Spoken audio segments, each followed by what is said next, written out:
School's out for the summer. What should the aspirations for the Jays be during the summer months? We're going to tell you what they are. It's the Roll Jays podcast. Heads up, it's the Roll Jays podcast, the voice of the Creighton basketball fan. With your hosts, Jimmy Allen, Alex Drake, and Casey Matthews. Join the crew and meet CU players, coaches, and a whole lot more. Now, the Roll Jays podcast. Here's Jimmy Allen.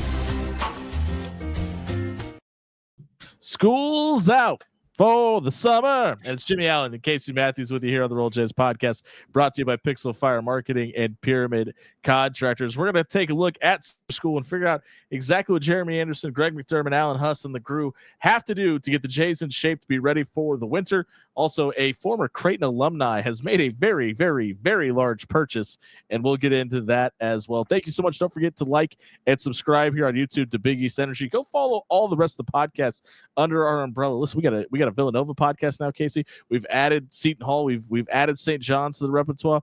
If you're a fan of Big East basketball, there's no better place than BigEastEnergy.com to be for all your Big East news.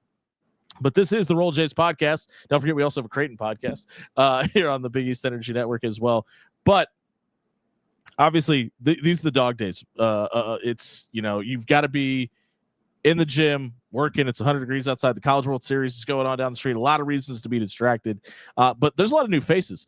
And Mac and the staff have to kind of figure out who's who, literally and figuratively, to some degree. So we're going to break down some of the goals that we have for the Jays this summer. But Casey, you obviously have a unique perspective to this because you've been on this staff previously. What were some of the mannerisms or Greg McDermott isms during these months about guys and staying in shape and staying kind of in their bag? Yeah, I think it's a great question. And I think this is something I took away from Coach Mack, is that Mack is very in tune, has a real beat on the team. And one of the things that he does so well is he doesn't overcoach. And what I mean in this sense is Mac isn't the one that's leading all the workouts and all the practices during this time of year. Now, occasionally he'll do one, and I think this year might be different because there's so many new guys and you don't have that leadership that you knew you had the last couple of years with a Baylor, with a Steven, with a Kalkbrenner. So he's going to, I would assume, be around a little bit more. But Mac was, how do I say this right? Like he intentionally created the situation for the assistant coaches to be the ones that were coaching during the summer. And there's some reasons for this. One, it's great for your staff. They get the experience of doing that, like running the workouts and running the practices during the off season. But then what you have is you don't have a situation where by come October, November, the guys are tired of hearing you talk. They're tired of hearing you coach. And he was so aware of that. And I think that was a huge part of why when it came down to October, the guys were fired up for the start of official practice rather than, the summertime. And the other side of this is with Coach Huss, it gave Coach Huss kind of some freedom to do kind of what he wants to do during the summer. Now, he's obviously, him and Mac talk every day about the plan, but it allowed him some reps as the, quote unquote, acting head coach during those times back when he was here before. And now, then he goes into High Point and it's, and it's not the same, but he's got those reps, right? It's great for your staff. You could get Ryan Miller. And Ryan Miller goes to Murray. I think it's important to point out that Alan Huss kind of knew that too when we talked to him. I mean, he flat out called High Point Creighton light. Like he understood that, it's not the same.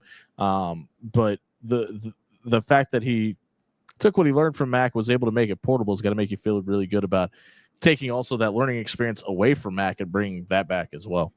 It's a great point. And I don't think you can do what Mac does unless, one, you're really confident in yourself. Because I do think it's common for coaches to feel like they have to be in the gym for their team to get better. But he's so confident in himself and who he's hired that he knows the team's going to get better. They're going to get pushed to get better, even when he's not in the gym. So I think it's a testament to the staff, but really it's to him because he's the one that hired him. And so, I think it's a very interesting thing. Now, in terms of goals, a lot of this year is going to be, continuity. A lot of guys that have never played together before. How do they mesh? How do they work? So much of summer is how much time are you willing to get in the gym when there's no coach in there? Yeah. And there's a lot of rules. There's a lot of rules on how often can the coach be in the gym with you, how many hours, how many days. And so you've got to create a culture where being in the gym on your own is expected, because if you're not in there on your own time, you will not reach your potential. You just won't. Yeah, the thing I'll be most interested to hear from, and I'm sure we'll get this question because the Omaha media is so good, is for Owen and Josh, there's going to be a lot of similarities because they're used to being around each other. Totally different gym, totally different coaching staff. I'm going to be intrigued to hear what the difference is between what happened with Fran McCaffrey at Iowa, with those guys both being there, and how much different it is at Creighton, because obviously two very different systems. Yeah, different enough. Yeah, they are. They're different. I mean, think back to speaking with the guys last year and hearing the interviews about how close they were and about how much they love the locker room. And you just don't get that unless it's intentional, unless you're building it. And this is so much of that. The foundation of that is built during this time because you're not in class as much. You're together a lot more, and hopefully you're in the gym together, not just when practice is going on, but hopefully you're in the gym together working, at nights, in the mornings, like you're coming in to get to eat. You're doing all these things together, but then you're also not in the grind of going to class every single day, having, multiple games a week, multiple practices, film sessions. Like you're not having to do all the extra stuff. But yeah, great. Yeah, should have pointed that out first. So, I think this first couple of weeks are great for the guys to, there's a lot of excitement. What you see a lot with a lot of the new guys is they want to be in the gym, especially the young guys, is that they want to be in the gym the most to kind of show their teammates like I'm here, I'm doing this for real. But then after the first couple of weeks, you kind of start to see like who's real and who's not. Yep, that's exactly what I was going to say. Well, and that kind of brings me to the point I was going to bring up, because it's been a good problem in the off season, but how many times did we hear during this recruiting cycle? One of the high points was Jackson and Ty. One of the high points was Jackson and Ty. My visit was great because of Jackson and Ty, and that's great because there's obviously camaraderie there. But those guys are going to be true sophomores this year. And listen, we obviously love both those guys, friends of the show. They've both been on multiple times. But it's going to be really intriguing to me because I think a lot of the reason that you saw the success and that camaraderie and that family and that team atmosphere you saw last year, and nothing against anybody else, but I think it had a lot to do with Stephen Ashworth at Stephen Ashworth's age. You're talking about a legit father and husband at home and bringing that in to this locker room with a lot of young players, a lot of new players, and established veterans. That's not the case this year. No, I think Steven and the big pal together, they were quite the duo. And the maturity that they both had really, trickled down to the rest of the team. The other thing too is Jemiah. And I've heard so many great things about Jemiah and the impact he had on the locker room. Just being himself. Just like a little bit lighter, funnier personality. Yeah. We all know what it's like, being married, and there's some days that are better than others. And so when you don't have that, and you're not bringing some, ladies and gentlemen, if this podcast ends abruptly, it's because Casey's wife broke in through a shoe at him. Yeah, exactly. But when you're not dealing with some of that dynamic, you can be a little bit more lighthearted in the locker room, and you don't have to bring that with you for sure. And I don't like, obviously you've interviewed Blake and I've talked to Josh and Owen. But I don't know if there's that personality yet in that locker room. And we take a guy that can take a long trip and be able to crack a joke or play cards, as we heard both Jackson and Ryan talk about on this podcast, and be the guy that everybody's essentially rooting against, because you don't want to be the guy to lose to him, right? But make things more lighthearted and enjoyable. How does that change the dynamic in mid-January, where it's cold outside, you're miserable, the holidays are over, and it's just a grind to get to March? Maybe you're coming off a loss to a team maybe you shouldn't have lost to. That's where a guy like that with a personality like that, you can't put a value on it. I totally agree with you. And even more so than that is when you lose a couple games, especially a game that you shouldn't lose. And that's when you need those guys. That's when you need the combination of leadership and that, hey guys, like it's not okay to lose. But at the same time, losing isn't the worst thing that's ever going to happen to us. So such a fine line for sure. So how do we pick ourselves up, dust ourselves off, turn the page to the next game?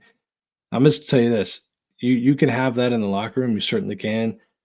A lot of that mentality also starts at the top with Coach Mack. And I'm just telling you, there's nobody better in the country at that. He turns the page, but still learns, still teaches lessons, but is able to move on really quickly. And it's a huge part of why you just don't see long losing streaks with Creighton. Occasionally, but it's not a common thing for Creighton basketball to lose, a bunch of games in a row. So. Speaking of moving on, it is the Roll Jays podcast brought to you by Pixel Fire Marketing Pyramid Contractors. The Los Angeles Lakers, yes, those Los Angeles Lakers are moving on from something that I never thought we would see, especially in my lifetime. The Buss family has officially sold the second most profitable franchise the third most profitable franchise in all of American sports, the Los Angeles Lakers, to Mark Walter of the CEO of Guggenheim and Associates, a former Creighton alum. So I just think it's really interesting that, obviously it's interesting because it's a Creighton guy that's worth $6.1 billion, by the way. But he's from Cedar Rapids and has done business all throughout the Midwest and all over the country. And when he decided to make this move, it wasn't, and no offense or shade to anybody, we're not going to buy the Memphis Grizzlies. We're not going to take our shot at the expansion team that's coming back to Seattle. We're going to go for the top dollar team and get the marquee franchise and make an offer to the Buss family. And yes, it probably matters that it's Jeannie Buss and not her father, but buy the franchise in all of basketball. Yeah, pretty neat too. I mean, it's like now he's got the Dodgers and the Lakers. Yeah, that's the other thing. I mean, it's pretty phenomenal. And you've seen what they've done with the Dodgers. Yeah. Money's not an object. No, it's cool, right? I mean, I'm kind of pro the owner staying out of the operation, the day-to-day, hire the right people. Because the alternative is Jerry Jones. Yeah, I'm just a big believer in leadership being a lot of is like who you hire and who you trust to do things for you. Like his expertise is not NBA basketball. It's just not. So hire the right people. It's winning. Yeah, by the way. Exactly. Just hire the right person and stay out of their way and let them do their thing. So, but I think it's really cool for a Creighton alum to have, to own the Lakers, to own the Dodgers, and hey, you never know. Maybe he's throwing some money at our NIL, at our collective at some point. We'll see what happens. But Mark, if you're free, we'd love to have you on the podcast sometime as well. If you'd like to sponsor it, we'll plug the hell out of the LA Lakers. I love LeBron James. I don't know what you're talking. But that's an interesting thought too, because I think with this move, I think LeBron's days in LA are probably numbered. I mean, they are anyway. Sure. Right? Yeah. Who knows?